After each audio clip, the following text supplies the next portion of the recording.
Welcome to Sports Geek, the podcast built for sports digital and sports business professionals. And now here's your host, who is recovering from a massive 3 weeks in the USA, Sean Callanan.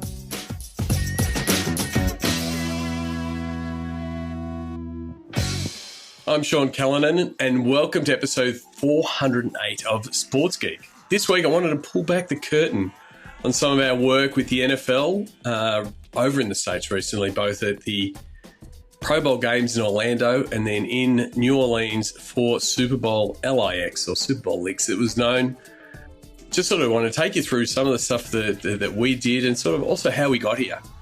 So for a long time at Sports Geek, we were always an advisor. We were always helping internal teams better understand their fans, how they could create more content. And with this model, and it has been still a relatively new model. I mean, we've been in business for 15 years now, but for the past 4 years, we've actually been the agency of record and producing all of the content from a social perspective for the NFL in Australia and now also New Zealand with the NFL AUNZ or the NZ for my US audience channels.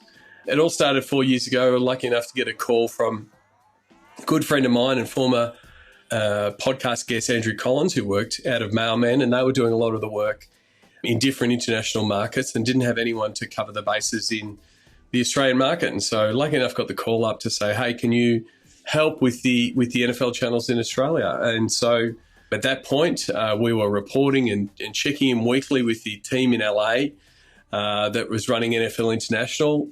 Henry Hodgson was running NFL International at the time. Damani Leach, who's been on the podcast, is also part of that team. And so we were reporting in and sort of starting to give them some insights into what the Australian and New Zealand market looked like for the NFL. And we were really excited to get our hands on. At that stage, it was a NFL Australia Instagram account and NFL Australia Twitter account. That was it. It was two accounts. And to be honest, it was middling audience engagement with the accounts. And so we were really excited with the opportunity. All the data that we could see socially, we knew that NFL was a big thing in Australia. And we really just wanted to keep telling everyone, both here in Australia, but then also at NFL offices, of what the opportunity was like. And the way that we went about doing that was we just really lent into what we do at Sports Geek. And it was a really good opportunity to practice what I preach, which for us, I really lean into the geek side. It's really what's your tech look like and what are the process around it. And so when we first got access to both the accounts, but then also some of the technology infrastructure behind it and some of the things we had access to, I was lucky enough to be using some tools that I'd spoken to people about and they'd already raved about. So one of those being Clip Pro, built by the guys at WSC, to be able to clip and get any highlights. So that was one of the first things. I'm like, what are my restrictions? What can or can't they do? And I do remember Henry and Sonny saying, well, you're the NFL, you can post whatever you like. And so that really opened up the opportunities for the accounts and what we're able to do. And so, again, I went into full geek mode and I wanted every single 5-star highlight. I wanted to make sure that was already sitting there in Slack and getting ready to be tweeted out quickly or created on posted on Instagram.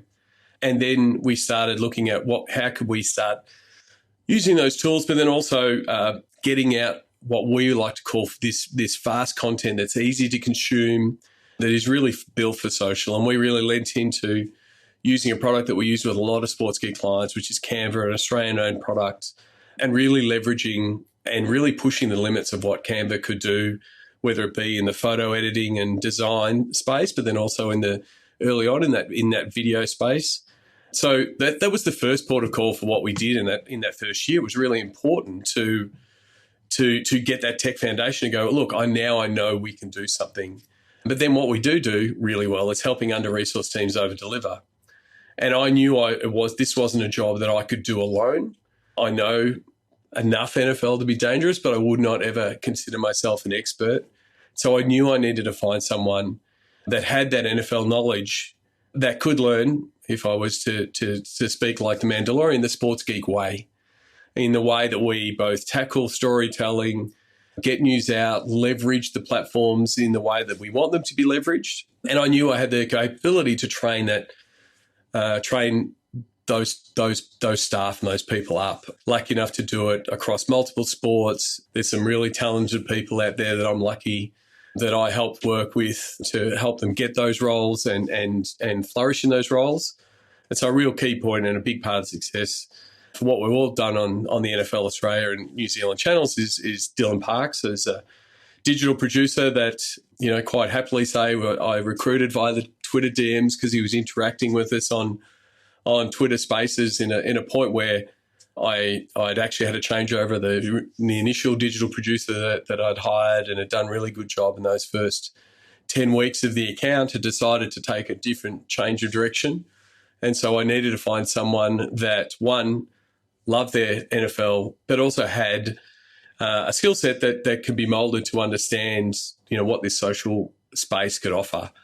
And so brought Dylan on board and he said, I don't know social. I'm a sports journalism grad. I'm not quite sure what this is. And that's where I knew I had confidence to be able to say, I know how to train people. And I know how to give those people the runway and throw many ideas at people to be able to push them both creatively and what they can do with all the platforms.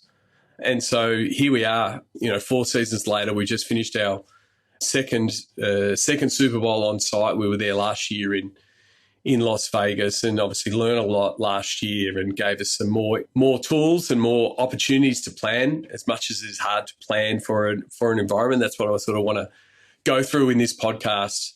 But so one of the things that I think you also need to know, and it's always hard assessing, whether it's an account of a team or a league or a particular region as we're doing, is what are the goals of that account? And, people can get critical of why are they doing that? And it's like, well, if you don't know the why that behind it, then it's really hard to understand why they might be doing it. And for us, it's all about growing the fandom of the NFL in Australia and New Zealand. That's it. So that becomes a really wide remit. One, yes, we still need to talk to the NFL fans that have been fans for a long time and have a high level knowledge of the sport. But we've also got to welcome in, like we did in the last 18 months, the Swifties who are new to the game, but want to learn more and want to engage, to people who just start coming on board throughout the playoffs or at a Super Bowl. Like all the data says, a lot of new fans come on board through a Super Bowl. So how can we cut through that to get fans on board in some way? And sometimes that's through our content. Sometimes that's through the content of partners, whether they be broadcast or influencers. So yeah, we've done a lot of work in that space to grow the fandom. I think we have done that. And one of the things we've always joked about internally is that, hey, we just wanted this to be so successful that it'll be undeniable that a game will come to Australia. And so to see that happen, to see the game for Melbourne in 2026 be announced was very satisfying for all the work that we've done, and especially the NFL Australia New Zealand team have done to make that happen. It was very special. And what I want to do in this podcast, it's not just me. I wanted to bring Dylan on to sort of talk about what was our week like in Orlando and New Orleans, and how we went about planning the things that we could plan, how we adapted, and what we learnt from last year in sort of taking on Super Bowl for the first time in Las Vegas, and how we got some of those wins over Super Bowl week. So I hope you enjoy this episode. It's a little bit behind the scenes, and I think people who are working in the social and digital space will really enjoy it, because we're going to get into the nitty-gritty, the amount of hours that Dylan and I spend on sweating copy and tone and number of assets in a carousel, and should we send this to someone for collab? Like that is our week, and that we had a lot of those conversations in New Orleans, and thankfully they're all well worth it. So please enjoy my chat with Dylan Parks as we recap Super Bowl LIX.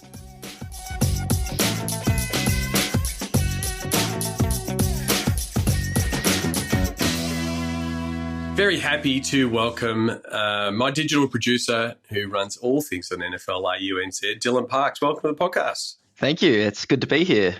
Been at Sports Geek for a while, but first time guest on the pod, so this is great. Yeah, normally we're meeting on Butter and on Slack and on WhatsApp and keeping everything going, but I really wanted to sort of dive into what was a really, really big couple of weeks for NFL UNZ, not just as our accounts, but overall. We put in a lot of planning. So this was your second Pro Bowl and second Super Bowl. I'd been to a previous Pro Bowl in 2023 and then snuck my way into opening night when the Eagles and Chiefs ran. We really saw last year, and the pitch was last year, that it's a two-person operation to be able to take full advantage of the opportunities. And for us, the opportunity of the Pro Bowl games is to get access to the star players. We've got a lot of access to a lot of content with the NFL and the domestic team that support us so well, and the LCC that are capturing stuff on the sidelines. But getting some content from players, especially the stars of the game, it really does move the needle for our account, doesn't it? Oh, yeah, it does. And that's the only chance we get, obviously, living in Australia. It's impossible for us to get access to the players. So that week plus in the two cities is so valuable for the NFL UNZ accounts. So for us, and again, Pro Bowl games it was sometimes one, there's sometimes two. There's some opportunities around the Pro Bowl practice. So and so we pretty much, are scanning the list of who's going to the Pro Bowl and who might be going to the Pro Bowl, who's still going to the Pro Bowl, and trying to plan, I guess, content pieces and the like. And in previous years, like, I just happened to have a tiny little cricket bat in my bag when I went to Las Vegas, and I got a whole bunch of Pro Bowlers to sign a mini cricket bat. And it's that intersection of what the hell is that? And Aussie fans going, elite content, love it, cricket, because it's a thing that Aussies see. Last year we had some trials and tribulations with the big yellow Sharon, getting them to sign it, with security not allowing us to have the football, and at one point squeezing the air out of the football as Micah Parsons was signing it. That was an experience. That was an experience, and we're like dodging. And then this year, we decided to sort of not, like, I'm very much love running something back. But there was this opportunity with George Kittle on stuff that we'd done, previously with him. And this is a podcast with props. So in 2013, I turned up to Pro Bowl wearing this silly looking hat, for those watching on YouTube. It's an Australian hat with corks. Because again, we're in at the Pro Bowl games, you're in a media pen, so you've got to do something to attract attention. And in 2023, George Kittle, San Francisco 49er tight end, went, I want to go talk to the guy with the cool hat. And funnily enough, I actually had a second hat. And so I said, here you go, mate, you want a hat? Here's the hat. And like, that was just, again, a visual setup. No intention to give George Kittle a hat. And he took the hat, and as luck would have it, we ended up with photos of him mean mugging in the hat and practicing in the hat in Las Vegas at Pro Bowl games. And so, like, again, the best laid plans, like that initial photo that went out, 2 years ago, just went bananas, didn't it? Oh, it went, completely bananas. And it was so perfect how it just happened, and it was just by circumstance. And those are usually the best content pieces that eventuate. And I remember it was a Monday morning in Australia. Sean's over in Las Vegas, and I get the message, oh, you're not going to believe what just happened. George Kittle is wearing the Australian hat. We need to post this right now. And we were so fast on the trigger, and it turned out to be one of the best winners from that week, and the birth of such a cool content series. Well, and that's the thing. So the following year, Kittle is a multi-time Pro Bowler, was announced in the Pro Bowl, and we're like, we've got an idea. And then obviously the 49ers make the Super Bowl, and we're like, that's correct, yeah. we're like, well, we've got to level it up. We've got to come back to him with something else. And so last year at opening night, I donned the hat again and went to opening night, and we'd we'd bought him an Aussie Chiller hat, which is a sort of a leveled up hat, but it's not quite an Akubra, but it's a cool hat that you can, Australian hat, keeps the sun off, all of that kind of thing. And like, you've now been to a couple of opening nights. It's madness. Like the amount of people that are trying to get to athletes is ridiculous. And so again, a visual aid. I had the hat on and we sort of waited it out. Like, there's a 50 minute media availability. There's a real crush at the start. You're fighting with, Jimmy Fallon's talent and NBC. The whole US media. Everyone in the US media has never got contact with these players. So we sort of went in late and I just sort of said, hey, George, and he pointed, remember the hat? He goes, oh, I've still got that hat in my wardrobe at home. I'm like, again, the recognition was amazing. And I said, oh, mate, I've got a new hat for you. And unfortunately, coming off shoulder surgery, I gave the weakest throw you've ever seen. Didn't even make the podium. But George was an absolute legend. The video edit. It came, I saved in the edit, but he's put it on and he's just, he's done the cheers. Thanks a lot. And again, one of our early winners of Super Bowl week last year, that opening night, was, him saying, thanks a lot, really appreciate it. And so, we'd had this sort of series done, and what no one knew was we'd actually had a bit set up for a Pro Bowl that we threw away because we wanted to really level up opening night. And so heading to Orlando, we're like, I've still got that T-shirt of George wearing the hat. Can we run it back? And so it's like, of course we can. So sort of, putting it in the bag.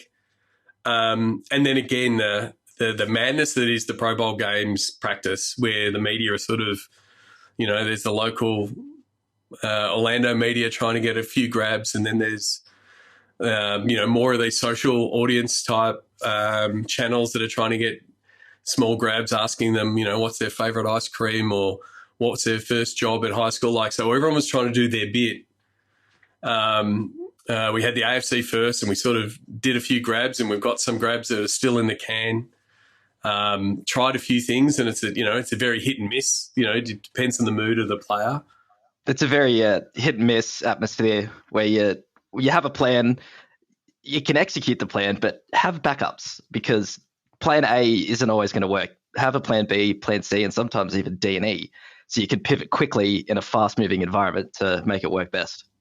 Well, exactly. I mean, even last year we tried to get players to sign a thong, an Aussie thong for those who are listening. But as soon as we did it, we realised it was impossible to sign, and it was an impossible concept to explain to them really quickly because we wanted what are you talking about? And then when they went to sign it, it didn't work. So we literally threw those thongs away in 10 minutes last year. So again, you've got to have that, embrace that happy fail and go, well, what's next? But then when we have a concept, like we want to finish off that concept, when the NFC team came out, we're like, we're letting, Pro Bowl quarterbacks walk us by. We're letting, superstars walk us by. We're like, we just want George. And George, being a man of the people, decided to sign every kid's autograph on the fan side. So it was really, and you don't want to be, there are people that will just push in and grab the camera and get the piece. That's not our style. We're like we'll be polite. We'll eventually get the bit. And then we start getting the media availability has closed. And we're like, oh, no, not the security again. And it was literally at the last minute where, again, I had the hat on. I said, hey, George. And he just looked at me and he goes, where's my hat? And we're like, beautiful, we've got him. We've got him. And then I've got, no, mate, I've got something better. And I hand him the T-shirt of him wearing the hat 2 years ago. And he's just like, the way I've been describing George Kittle, he's a human version of Scooby-Doo. Like, he just gives all of these reactions that you want. He is you were sitting on the sideline trying to cap these alternate angles. What was it like from your side, point of view? Yeah, it was a bit of chaos at the start and then just a lot of praying and hoping for it to take place. And when he turned around and saw you, and I was at just off to the side getting the old angle, and his reaction and then your reaction was just priceless to see. And it was, love it when a plan comes to, Absolutely. And then also just even think, like how we executed them previously to now, like our design aesthetic was, oh, cool, this is a carousel. This is, here's a shot from last year, here's a shot, here's his reaction, here's the main video, and here's the quote grab, which obviously is you've been looking into the stats and it's something that's worked quite well. 100%. That was obviously, we're like, that's how we're going to do it from an IG point of view. What were some of the numbers from that piece that impressed you? Yeah, that was our early winner for the week, and it really set the tone for what was to come. As soon as we got the grab, we immediately in contact with the domestic team going, we've got the piece. We will send the collab. Just wait, we're going to get it going. Then once we got back to the NFL hotel, putting it together, as you alluded to there, the carousel was the best format for Instagram, and it turned out to be massively successful. 36,000 engagements, reached about 600,000 people, 660,000 impressions. So it was really great how that happened. And then on TikTok, it was a bit of more of a lo-fi edit on TikTok. It was really set up for that comparison piece of the 2 years for Instagram. So on TikTok, it was a bit harder to show that in the storytelling, but we still managed to put together, a 20-second reel that got 320,000 views, about 6K engagements. And that was collabed with the domestic team on TikTok as well. So really happy with how that played out. And again, like that carousel storytelling format, it does lend itself to go, oh, okay, what's the TikTok edit of it as well? But it is just, how can you get, TikTok is all about getting a unique piece of content. And that was just us. Like no one else got that. It wasn't the same grab that everyone got from the same podium. And that's always our goal. That was our goal going into Pro Bowl games, to go, how can we get that unique content? Now we've got some other stuff that we're sort of, we're still in sifting through mode. Like we don't, because it is a really important content capture day, we don't use everything from that we capture from Pro Bowl and Super Bowl and Radio Row immediately, because it's still going to work. It's still going to work down the track. For the listeners out there, the NFL off season is very long. Yeah, for us, like our fans will love that once they see it anyway. So that was pretty much our Pro Bowl games adventure, and we look forward to seeing George Kittle at the next Pro Bowl when we give him a T-shirt of him holding a T-shirt of him wearing a hat. Like it is like, and he's the kind of guy that will continue to have inception of that. So maybe it might be a photo of him holding the T-shirt that gets made into a hat. Maybe we go back to the hat. Maybe that's what we need to do. But one thing we do want to do, and this is a shout out to Angie, we want to release a T-shirt line. We want people to be rocking the George Kittle wearing Australia hat T-shirt, because I will happily rock one. But yeah, and George is an absolute legend for it. You just always know you're going to get good value from him. Yeah, shout out to George if you're listening. You're probably not, but shout out anyway. Yeah, shout out to George on the reel that you're going to share from this. Exactly. So then we made the relatively quick flight to get out of Orlando on Sunday rather than Monday. We didn't want to be caught short on Monday night. Monday night is such a big night in the NFL Super Bowl week. They've really made opening night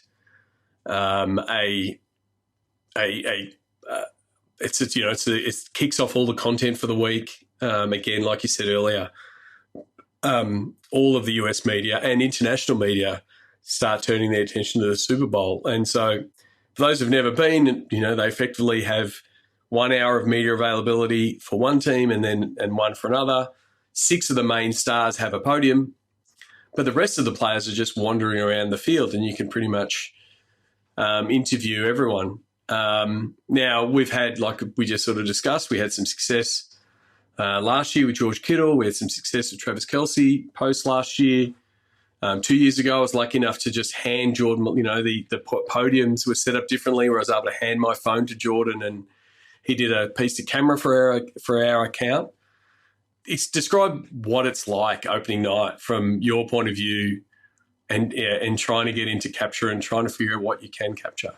Yeah, it's hard to describe and hard to really present it to people that don't know what opening night is, but it's just so chaotic. There's thousands of people in small areas, and then hundreds around little podiums around the specific players that are the quote unquote stars. So from our point of view, it's just you need to know exactly who you want and then exactly what questions you're going to ask, and you need to make the most of your 10 seconds because that's what you're going to get. So, and there's again so many people that it's mind blowing. And the thing is, I think like last year, it was a little bit more like we had really definitive asks and things that we want to do. We had the George Hat bit, and we're going to ask Travis whether he was going to come to Melbourne for a concert. Like talk about Taylor without talking about Taylor, and we were able to execute those pieces. I think we both felt that this was a tougher brief. Obviously, Jordan Mailata being there, like all of the Australian media is going to keep hyping his story of potentially being the first Australian to win a Super Bowl, play and win in a Super Bowl. And, we'd already done, even though we are still on this wide remit of teaching all the fans, we'd already done a lot of Jordan's backstory. So, asking Jordan about his, being like we'd done those stories both in previous opening nights and a whole bunch of other content. It was a tougher thing to go, what are our straight shots? My first question, again, because you had to be at the podium, I was in that initial push of waiting. I asked him what his family back home were going to be doing, and he's like, "I'm here." Like my question fell completely flat. But then I think it was a matter of, checking in with, seeing what other broadcasters are doing, were there things that we could build upon. We've actually got some stuff that we did capture from opening night that we are going to use in the next couple of weeks. And even, like you said before, have those backup plans. Talk about your position of, hey, I'm here at opening night, I may as well shoot my shot. Talk about your Yes. podium interaction with Jordan. So after the plan A and B with Jordan fell flat, I found myself at the podium and there was a little bit less people halfway through. And I was there, as you alluded to, and I had to come up with something on the spot. So for those who don't know, last year at the draft in April, the Philadelphia Eagles had a first-round pick announced live at the Gold Coast, and Jordan presented that draft pick. So my mind went to that. And you were there. And I was there, yes, capturing it all from behind the scenes, and had a growing relationship with Jordan, knowing him, getting to chat with him previously. And he recognized me straight away. And that's where my mind went to straight away. So, and knowing Jordan, his personality he's such a carefree, easygoing guy that, is just awesome. So I asked him the question, what's tougher, blocking Chris Jones, who is a Chiefs superstar defensive tackle, or announcing a draft pick live from the Gold Coast, which got a great reaction from him. He laughed. So it worked really well. And it was, again, a great showing of having plans that work in any scenario. But it's also that recognition piece. Like, you didn't have a silly hat on like me to be able to recognize, but, you'd got a few, you'd done a few pieces with Jordan previously. He recognized you. And I think he was giving more to people he did recognize. And so, you've just got to take those chances, where you can, because opening night just opens up a whole bunch of things. Like, I ran into our good friend Sketch and said, hey, he's asking about the shipmates, and again, doesn't end up on the content piece, but it's like, I still send it to the shipmates and they're like, Sketch is still asking for you. So, get involved. So it's a long night. And then we can always count on our good friend, Uncle Scott Hansen, who all Australians wake up at 4 a.m. in the morning and watch Red Zone with Scott Hansen. He's a man that always hits a mark. We literally say, hey, Scott, we're here from NFL Australia. And he goes, my Aussies. And he did the spiel that we needed, tune in for Super Bowl Monday. So he's an absolute professional, and he was hosting of the night. So we just sort of got him for for a second. And so, again, like you said, some of those sort of backup plans. And then the other piece, I think, was also working with all the broadcast partners. We had Channel 7 there. We had SCN there. We had ESPN there. Laurie Horesh, who's one of the hardest working men in Australian media, especially on the NFL side. Like, we also didn't need to double dip. They got some really great grabs with Coach Stoutland and Jordan. And so we're like, well, they've done that. We don't need to go and get the same bit of content and do it, because we also are, looking to support everyone. So, overall, I think it was a good start to the week. What about yourself? I completely agree. Yeah, it kicked off the week, a big week, as we'll get to soon, in the perfect way. Well, and that's the thing. So we had, so this was the Monday. We had a press conference scheduled for the Wednesday about what everyone now knows is the Melbourne 2026 game. And so I think that's when, our attention definitely turned to that, to make sure we wanted to make sure we nailed that piece. We had some terrific assets, being, sizzle reels that sort of showed the journey of the international game across the globe, and now landing in Melbourne with the Rams, the home team. Some key assets that sort of said, hey, Melbourne 2026 and the Rams are going to be at the MCG. And then it just became, what does the timing look like? Coordinating it in New Orleans. So it was, again, let me get my times right. I think it was 3 o'clock in New Orleans and 8 a.m. in Melbourne, Australia. And then it was for both of us, how do we get the tone right from a copy point of view, and sort of get everyone around it. And that's where I think we really rose to the challenge to make sure that, what's Facebook look like? What's X look like? What's Threads look like? How does IG collab look like? Who's involved? Like, dotting all of those I's and crossing all of those T's. And I think there'll be social media managers listening, nodding their heads. Like, I think it's so important. I think we've all seen posts go out and you just go, oh, why did they do that? Or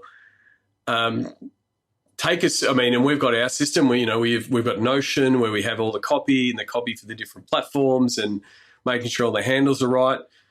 What were your thoughts on both getting that process right and sort of locking it in first? Oh, it's so critical. And as you just mentioned, we had 5 platforms to tick off. And while we're creating the copy, we also have 2 audiences to take care of. We have the Australian audience and the New Zealand audience, which is our account, and then the US domestic audience, which, with all our posts being collabed, we need to appease those 2 audiences and make it appeal to both of them. So that was the challenge in creating it.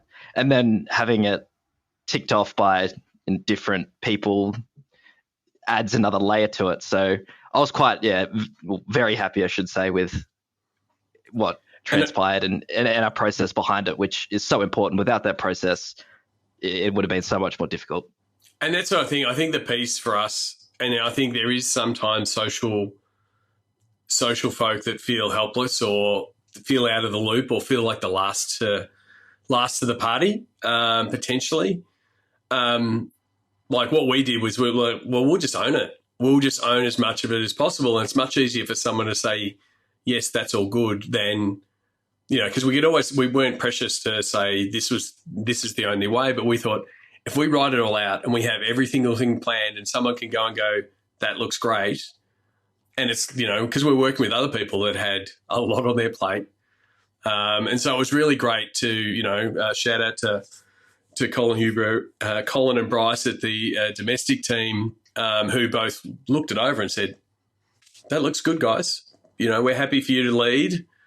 We had the differences of, other international markets are doing game announcements, and, Germany are doing them in German, and, Madrid are doing them in Spanish, and those kind of things. We didn't have that. We're in English. So like you said, you had to write the copy and tweak the copy to make sure it works for the Australian market, but also still makes sense for the US market. And then it was just, it was the classic social media announcement, like the press conference was happening up the front and Peter O'Reilly's having the talking, and then the sizzle reel comes on, and then we're, look, where's Greta? Where's Greta? Greta's going to give us the green light. And, we're sitting there with Colin, who's just sitting there ready to accept every collab and retweet. And we're like, where's Greta? We're like, that's it, go. And we're like, go. And we're like posting like crazy. So it was a manic, 5 or 6 minutes to go, is it out? Did it work? Did the, why is the Wi-Fi down now? So you have that sort of mad panic because it's going out to millions of people.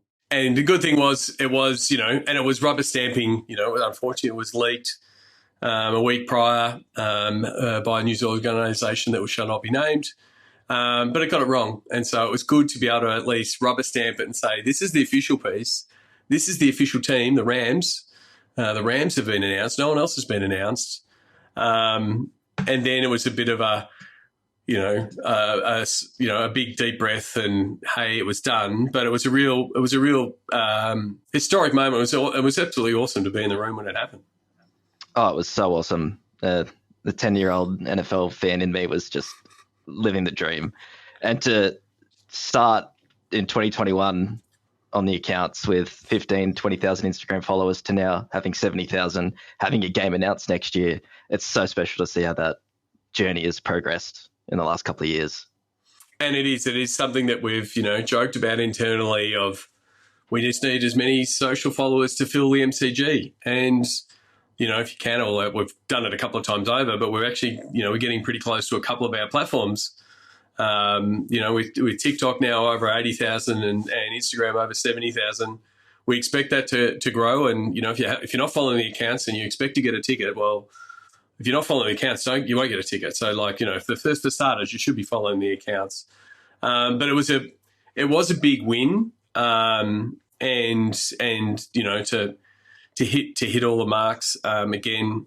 Terrific support from the domestic team and the PR team, Greta and all the team, and much kudos should go to Charlotte Offord, who's put in a power of work in the past.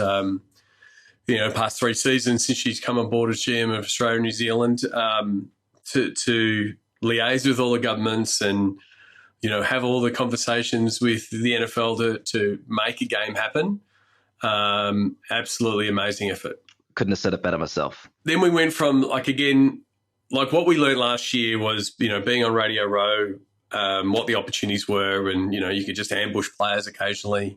Some you can't, Don't try going up to Debo in Radio Row. He actually has a guy stiff arming media himself. He doesn't do any stiff arms in Radio Row, but you won't get him. So we still had some success in that, but I don't really want to focus on Radio Row. I wanted to focus on NFL Honours, because NFL Honours last year, we got red carpet access. We actually had some okay success with different people coming by. We had players trying Tim Tams. We interviewed different players and got some good grabs that worked for us. Whether it be players talking about being in Australia or shout outs to the Australian market. But this year was a little bit tougher on the red carpet than last year, wasn't it? Oh, completely tougher.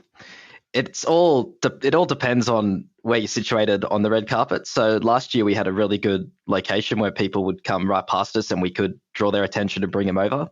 Where this year, the Australian New Zealand market, alongside the German, the Mexican, the Spanish, the Brazilian, we were all towards the back end of the red carpet. So we were right at the end.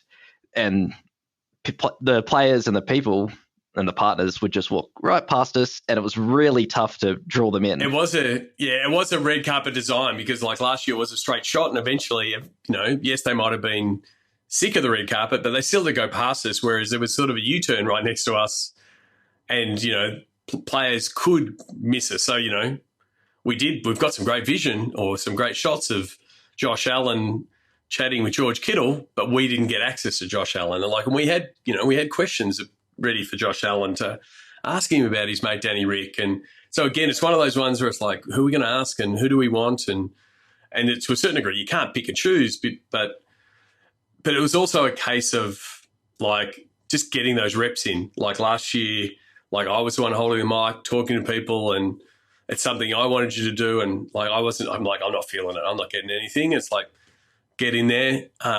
You're able to have a good conversation with Cameron Dicker in that instance. That's right. Yep, Dicker the kicker, Australian favourite, making that connection between Australian rules football and the NFL for people that might not be privy. Back in December, he had a 34-year first, I believe, where he kicked a free kick field goal. So that was what we discussed, and stay tuned for the socials. You'll see that. So that was definitely the A+ content that I grabbed on the red carpet, and I'm glad we got it because it was a bit of a struggle before that. But then the other thing was, for us, which is all about, being a team player, that the team from 7 had never been, the armchair experts guys, Benny Graham and Duncan and that Cam Luke, apologies, hadn't been on the red carpet before, and they've been trying to expand their coverage of Super Bowl and how much they can do. They did a couple of shows from the international set, and they're like, we only want one piece. I'm like, what are you trying to get? We're trying to get Ben to catch up with his former QB, Kurt Warner, who they both played together in the Cardinals. And we're like, cool. But they didn't have it. Like, we had a dedicated spot in the red carpet. And we're like, hey guys, you take our spot. Like, if you guys need to get that spot and get that grab, like, that's where it's like, we just want to step back and let you get it. The good thing is they did get it. They got Kurt's attention. And he's like, oh, Benny, hadn't seen Benny in a while. So I think that's just it's much better content for them, for their channels. Still raises the bar for the NFL in Australia, and for the most part, worked out really well for them. Yep, and it's all about growing the fandom in the country. So whether that's on the NFL AUNZ channels or the 7 Sport, ESPN, all the partners, it was great, and we're all in this together. And that's and that was the piece. I mean, I want to realize it's going to go long, but hey, it was a interesting day. Like, I think in the moment, I'm like, oh, I'm never going to NFL Honours again. But now a couple of weeks later, yeah, I'll go again because, in a different format. Like, you just don't. It's so what's the Gretzky quote? You miss 100% of shots you don't take. If we don't go, we don't get that content. So. And we're just not in a position to be knocking back content, I don't think. Because we just don't get the access. Before we get into the actual game day itself, I just wanted to, touch on a topic that's really it's very heated in the Sports Geek Slack and in the content whips that we have, which is, I guess, the strategy around collabs, and especially our strategy overall from an NFL AUNZ point of view. We're pretty much, hey, how can we grow the game? How can we cut through the noise? How can we be in the pop culture conversation is what we want to do. And one thing I will say is we are not precious in our grid. And just a note to everyone, no one looks at your grid. Only you look at your grid.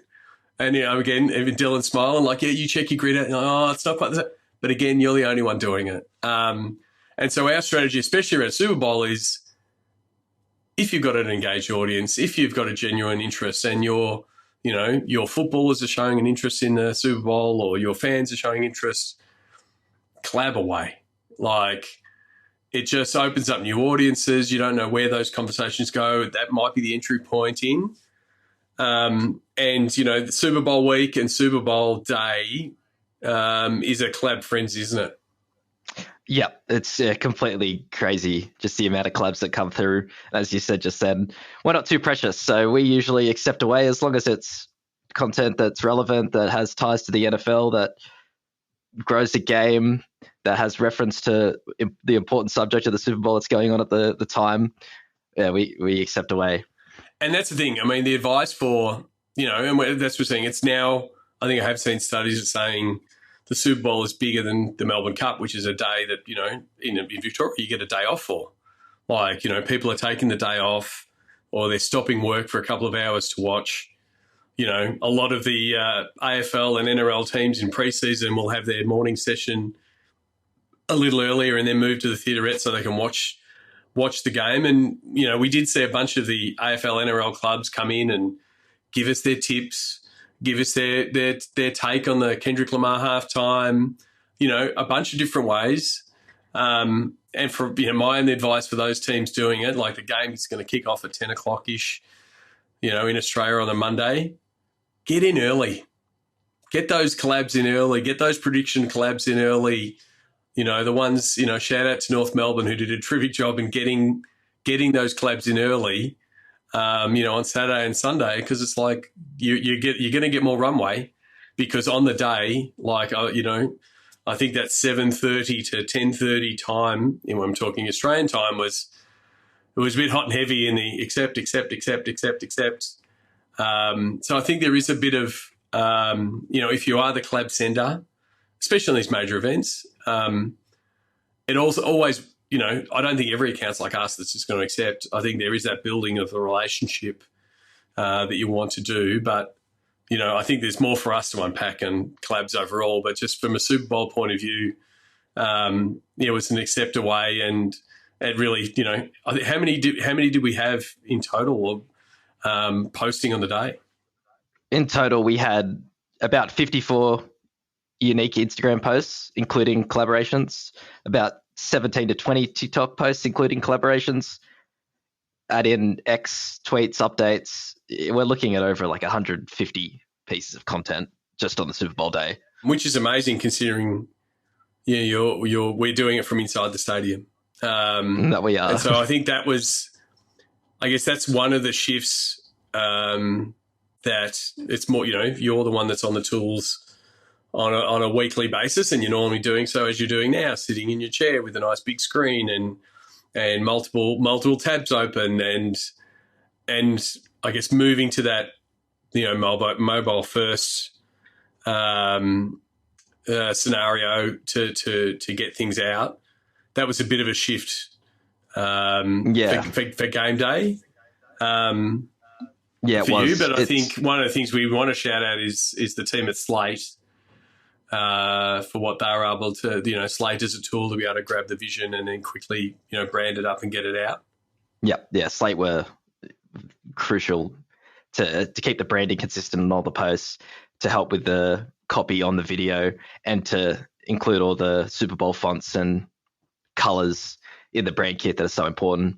And also, like, the key for game day, working on a mobile for the other social media producers out there, is to leverage the key moments. When you're at your desk and you're in your normal game day, you want to try and do everything. That's your human nature to do. But just leverage the key moments. What worked for us was the first tush-push touchdown. That was a really key video that went out. And then the second half, Devontae Smith dagger touchdown was another key video. They were the two ones we put a bit more effort in producing on the day, and they went absolutely bananas. So, yeah, leverage your key moments, know them, execute them, and they will work. And then the other thing was back to that collab strategy and like having our partners. We knew that our partners would be producing content, collabing. So, ESPN were doing their little carousels that they do, boom, accept. ESPN were doing their content pieces, accept. Tab were doing some extra pieces, we're accepting. So again, it was both ways that helped, fill out that feed. And then we also had the commitments of, we've got to get the halftime clips out. We've got the brand spot getting out. So there was a bit of, trying to manage those. But yeah, it's a crazy day. And the thing is, most people's attention is on the TV, but they're looking for the social assets to be able to share, reshare, show their fandom. The key ones for us were, the planning of what eventually happened, which was the Eagles winning and Jordan Mailata being the first Australian to play and win in a Super Bowl. So one, we had those assets ready to go. We got them signed off by domestic, like even some slight tweaks to the assets even in the last couple of days. It's just to sort of be okay. Again, queuing up that they would be collab back to domestic and to the Eagles ANZ. It wasn't a last throw finish like in Las Vegas. So it was a little, because it was such a beat down. But really, once we got into that fourth quarter, it was just like, okay, the champion post is going to go up, the Jordan post is going to go up, and then it's we just need to get that video of Jordan reacting on field. How were you feeling in that, in that moment of, hey, I've got these, key posts that you just know are going to go bananas? Yeah, very comfortable with the amount of work that we put into it beforehand. That it's always the case in sports. You have 2 posts prepped, one for each team. You don't know which one you're going to post, but you have to be prepared. So we had the Eagles winning post, we had the Chiefs winning post, and we had the Jordan post. So once the game played out as it did and the Eagles were dominating from start to finish, we knew pretty quickly that we were going to be posting the Eagles posts. So as soon as the final kneel down was taken, we put the Eagles celebration post up and then immediately went live with that Jordan post. And yeah, we knew beforehand it was going to do well, but we couldn't have believed how good it went. I'll take you through some of the numbers now. Currently now, just for Instagram, has reached 2.3 million people, over 200,000 engagements, 2.5 million impressions. On Facebook, it went out to a global audience, had, again, 2 million people reached, around the same engagement. So it's just gone completely bananas, and it's quite easily the best post, I should say, that's ever been put out on the NFL AUNZ channels. And I think the thing is, you really notice it being in the US as opposed to being here and back home in Australia, is Jordan Mailata is an absolute star. And, in America, not just, he's a great Australian star, he's a star, to be all pro, and to have the respect, his star is only going to get bigger. And so, those posts came out, and then the only other thing we were doing was refreshing Greenfly. Again, shout out to the LCC, the local content capture team, that were out there capturing everything throughout the season, not just at the Super Bowl, but we're like, we just want the shot with Jordan celebrating, and we were both refreshing. We're in different parts of the stadium, have you got it yet? Have you got it yet? It's got it. And, it was him embracing his wife, Nikki, to be able to, get that, turn it around, brand it up, put it out. And that's sort of, it was a bit of a drop the mic moment at least for that day, to go, hey, we've done what we needed to do. Take a deep breath and let everyone celebrate. Yeah, it was such a beautiful moment, and it was so awesome to see. And that video was just perfect. And as well as ESPN, they were clipping some of their broadcast clips on their Super Bowl coverage. They had Phil Murphy on the ground as well, capturing content from a different POV that worked well. So their collabs came through around that time to give the page a bit more color. And then Sonny from the NFL was on the field as well to give Jordan the Australian flag and the Samoan flag to represent his heritage. So we had that come through as well at the time, and it was just perfect. It couldn't have played out any better. And congratulations to Jordan and the Eagles on their win. It was an incredible season. Exactly, and we really want to say thank you to the NFL scriptwriters who took in our notes that said we just wanted the Eagles to win and have Jordan be the first Australian to play and win a Super Bowl. We couldn't have scripted that week any better. But from having some wins throughout the week, and then we're still in collating mode of all the content we have got. But to have the success of the Melbourne 2026 game announcement, and then to have the Super Bowl that we had, with Jordan being a big star in that team, it's amazing, and I guess now we've got a really big 18 months ahead as we start planning for next season, but also planning for Melbourne 2026 and having 100,000 Australians watch a game at the MCG. Can't wait. That is going to be such an awesome day. The MCG is going to be rocking. That's going to be, again, a big moment for the NFL AUNZ channels. Stay tuned, everyone. Big things are coming. Well, thank you very much, Dylan. Appreciate you coming on. It's much easier to recap a big week with someone that you did it with. I really appreciate you coming on the podcast. Thanks for having me. It was great fun. Is your team maximizing digital audience? Book a time with Sean to learn how Sports Geek has increased the NFL's digital audience over 700% over the past 4 years. To book, go to sportsgeekhq.com/phone call.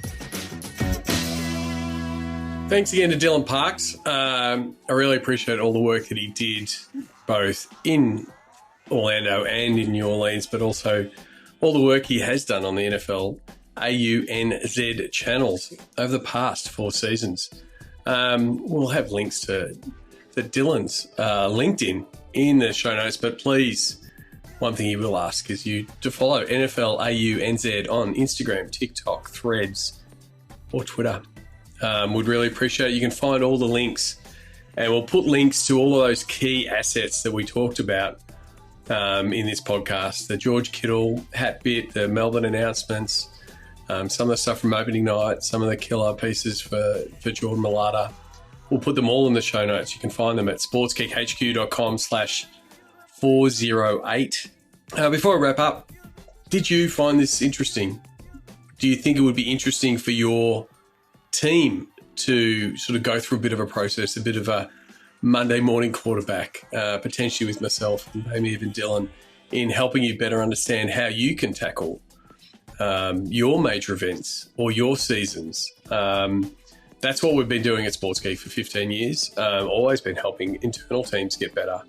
We'd happily share some of the things that we've learned in what we're doing with the NFL, but then also what we've learned with sports teams and leagues around the world. You can reach out to me, Sean, at sportsgeekhq.com is how you can get me via email. You can book in for a phone call by going to sportsgeekhq.com/phone call. I love working with podcast listeners. Hopefully, I'll be working with you soon. Until next episode, my name is Sean Callanan, and you've been listening to Sports Geek. We know you probably skip over the closing segment, but we'd really love a rating or review on your podcast platform of choice. Don't forget you can now watch interviews on the Sports Geek YouTube channel. Please subscribe to our daily sports business podcast, Sports Geek Rapid Rundown. All Sports Geek episodes are just a click away at sportsgeekhq.com.